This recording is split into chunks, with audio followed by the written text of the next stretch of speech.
Au début de la Première Guerre mondiale, le nouveau royaume d'Italie, unifié en 1861, avait tout juste un demi-siècle d'existence. L'Italie sortait à peine d'une longue bataille d'influence entre l'Autriche et la France. En 1914, l'Italie était le 6e pays européen le plus peuplé. Mais comparé aux autres grandes puissances européennes, il était sous-développé, pauvre et essentiellement agricole. Le pays produisait peu d'acier et dépendait du charbon britannique.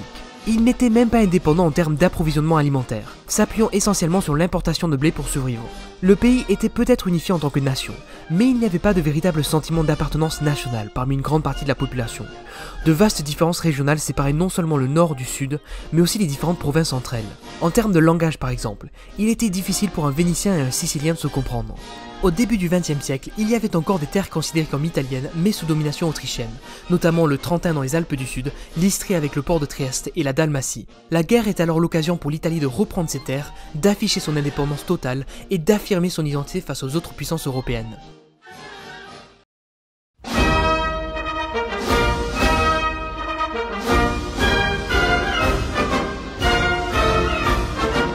Le 24 mai 1915, l'Italie déclare la guerre à l'Empire austro-hongrois. À travers une guerre courte, le royaume espère récupérer les terres irrédentes, c'est-à-dire les territoires sous domination étrangère habités par des Italiens. La haute politique italienne, croyant que cette guerre se terminerait au bout de quelques semaines seulement, ne considère pas la propagande à grande échelle comme une priorité, et peu d'efforts vont vers son organisation. Les autorités militaires préfèrent mettre l'accent sur la discipline et la coercition au sein de leur armée. Dans ce sens, le chef d'état-major Luigi Cardona adopte une série de mesures sévères et répressives, en dépit du moral de ses troupes. L'armée censure le courrier des soldats et n'accorde que très rarement des permissions. Le peu de soldats autorisés à rentrer chez eux réalisent alors que le pays n'est pas conscient des réalités de la guerre. Ces soldats n'ont pas trouvé leur ville natale fière de leur sacrifice, prête à les accueillir en héros.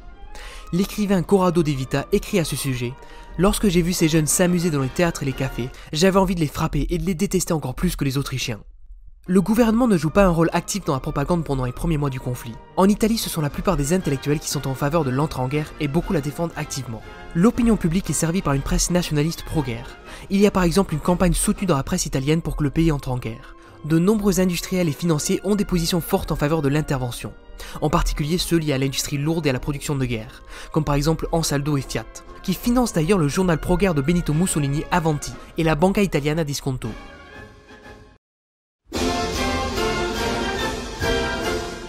Le gouvernement italien ne s'est pas vraiment impliqué dans les activités de propagande dans la première moitié du conflit.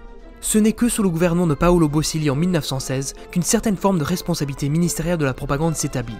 2 ministères sans portefeuille sont créés. L'un pour la propagande, l'Union Générale des Professeurs Italiens, avec à sa tête Vittorio Ciaologia. L'autre pour l'assistance civile, avec Ubaldo Comandini en charge de la propagande interne. Et à partir de février 1918, de la nouvelle Commission Générale d'Assistance Civile et de Propagande Interne. Il s'agit du premier pas vers la structuration d'un système moderne de propagande italienne en temps de guerre. Dans la première moitié du conflit, ce sont les nombreuses associations privées qui suppléent au manque de propagande étatique. Au fur et à mesure que la guerre avance, les associations se multiplient et se réunissent à l'été 1917 au sein de la Fédération des organisations nationales d'assistance et de propagande. Il s'agit d'un organisme privé unique, devenant d'ailleurs la principale organisation utilisée par le gouvernement pour l'assistance et la propagande patriotique dirigée vers la population civile. Les associations ouvrières, opposées au conflit, comme presque toutes les classes populaires, se retrouvent dès le début du conflit, confrontées à des lois spéciales qui restreignent les libertés civiles et à des activités du Comité central de mobilisation industrielle qui affaiblissent leur efficacité.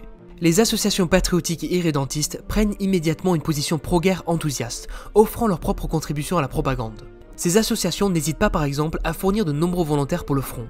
Les associations Trento et Trieste et Dante Alighieri ont un rôle particulièrement important.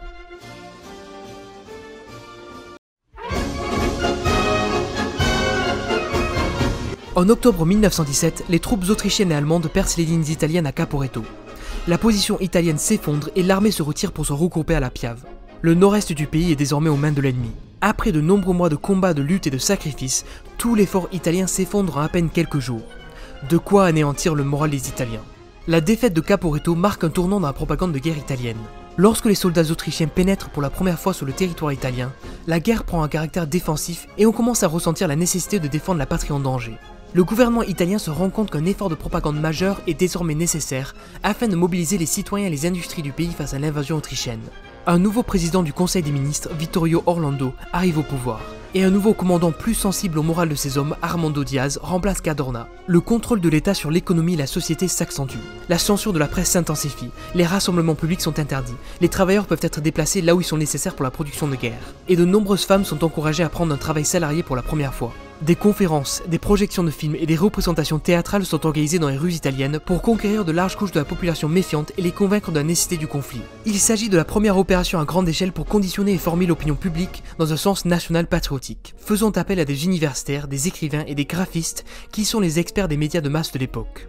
En novembre 1917 par exemple, de nombreux intellectuels italiens se joignent au comité d'auto-examen national, avec comme objectif de réécrire toute l'histoire italienne. Ce comité se lance dans une revue critique complète de l'histoire italienne, soulignant à quel point Caporetto est une défaite morale pour laquelle une explication éducative et idéologique est requise. En utilisant ce qui était à l'époque les techniques de propagande les plus modernes, un véritable processus de construction de l'ennemi se met en place. Un élément crucial pour motiver et soutenir la population dans cette guerre devenue longue et dévastatrice. On cherche désormais à mobiliser les consciences en faveur du pays en guerre, en opposant essentiellement les bonnes raisons de l'Italie face à celles d'un ennemi auquel les actions et les objectifs les plus ignobles sont attribués. On veut mettre en évidence la moralité et la noblesse de l'effort de guerre contre un ennemi présenté comme vicieux, injuste et inhumain.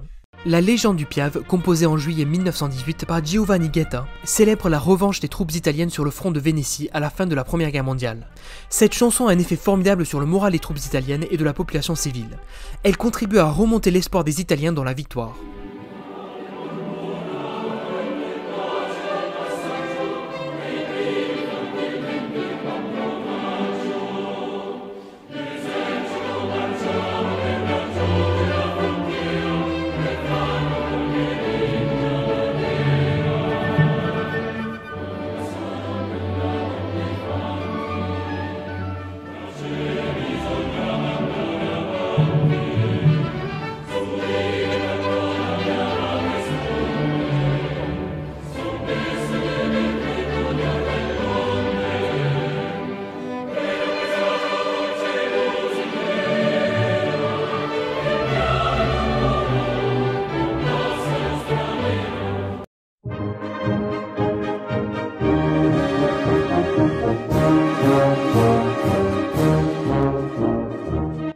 En Italie, comme dans de nombreux pays en guerre, on cherche à promouvoir l'idée d'une belle mort et de l'héroïsme de la guerre. On diabolise l'ennemi défini comme criminel, sauvage, repoussant et inférieur pour des raisons biologiques. Une forme d'animalisation de l'adversaire se met en place, souvent effectuée pour des raisons pseudo-scientifiques et accompagnée de rumeurs effrayantes, de croyances irrationnelles. L'horreur de la guerre est seulement représentée à travers l'ennemi. Cette affiche par exemple montre la paix allemande comme la paix par l'extermination. À cette époque, les cartes postales et les affiches sont parmi les moyens les plus importants pour diffuser la propagande. Au début du conflit, des images comiques sont employées dans la propagande, comme par exemple cette carte postale de 1915. On voit que le pays du soldat italien assomme l'empereur François-Joseph, tenant à la main un drapeau sur lequel on remarque une potence. Malheureusement, les réalités de la guerre, dont les horreurs dues à l'utilisation du gaz pendant les combats, diminuent l'efficacité des images comiques dans la propagande. Il devient alors nécessaire d'employer des messages plus forts. Ce n'est qu'en 1917 que la propagande italienne produit son image la plus emblématique. Contrairement à l'image du chef charismatique utilisée sous d'innombrables formes, comme par exemple en Grande-Bretagne avec Lord Kitchener ou de l'oncle Sam aux États-Unis, le dessin italien ne nous montre pas un chef, mais un simple soldat au milieu d'une bataille et des silhouettes de ses camarades. Cet homme pointe du doigt le spectateur et ordonne « Vous tous, faites votre devoir ». En Italie, les représentations de l'homme ordinaire ont un attrait plus large que celles des figures d'autorité. Après la défaite de Caporetto, le pays lutte pour sa survie et cela se traduit dans la propagande italienne. Sur cette affiche de 1918, un soldat embrasse le drapeau tricolore de l'Italie. On voit que l'ennemi est proche car le coin du drapeau est traîné hors du cadre. On n'aperçoit que les yeux du soldat alors qu'il se prépare à frapper l'ennemi de son épée. Cette affiche fait clairement comprendre que la nation doit être défendue à tout prix. Voilà une autre affiche intéressante de 1918. Au lieu du drapeau national, on voit la famille italienne. Un soldat résolu, poignard à la main, s'avance. Derrière ce soldat se trouve une épouse et mère, avec un nourrisson dans les bras. Alors que la nation était souvent une motivation abstraite de résistance, la famille était quelque chose de concret à défendre. À travers les affiches italiennes, on retrouve comme en Autriche l'idée d'affiches de films de pièces de théâtre. Mais la guerre y est beaucoup moins noire que sur les affiches allemandes et autrichiennes. Tenez par exemple, ce soldat aveugle et blessé suscite plus notre admiration que notre pitié. Cette autre affiche montre un gras charcutier allemand à casque prussien et tablier rouge de sang qui reste stupéfait face à un élégant italien raffiné, la tête haute, défiant l'ennemi allemand. La propagande en Italie, par opposition à la Grande-Bretagne, la France et l'Allemagne, s'est développée assez lentement. Ce n'est qu'en 1917, lorsque le caractère idéologique de la guerre a changé suite à la défaite de l'armée italienne à Caporetto, que la propagande a émergé comme une force majeure. Même si les opérations italiennes restent limitées à un front qui les oppose de façon acharnée à l'Autriche-Hongrie, l'effort de guerre est réel et coûteux. La bataille des images poursuit donc ici un double objectif, soutenir l'effort de guerre et affirmer la culture italienne. À travers les images de propagande, on retrouve des thèmes qui sont ceux de la puissance antique romaine, que le fascisme ne va d'ailleurs pas hésiter à reprendre. Même l'Autrichien est ramené au guerrier 1, ces barbares destructeurs de la Rome antique.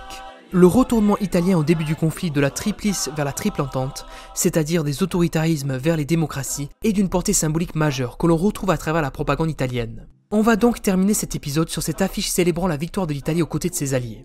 Avec les anglo-saxons en arrière-plan, le français fatigué qui pose la main sur l'épaule du jeune italien victorieux, on peut clairement dire que c'est la vision de l'émancipation de l'Italie qui s'impose au rang des nations. Nous voilà arrivés à la fin de ce 5e épisode et à la moitié de la série. N'oubliez pas de soutenir la chaîne en partageant la vidéo, en mettant un pouce bleu et en écrivant un petit commentaire. Et en attendant, on se dit à très bientôt pour de nouvelles histoires. Allons enfants de la patrie, le jour de gloire est arrivé. Contre nous de la tyrannie, les standards sont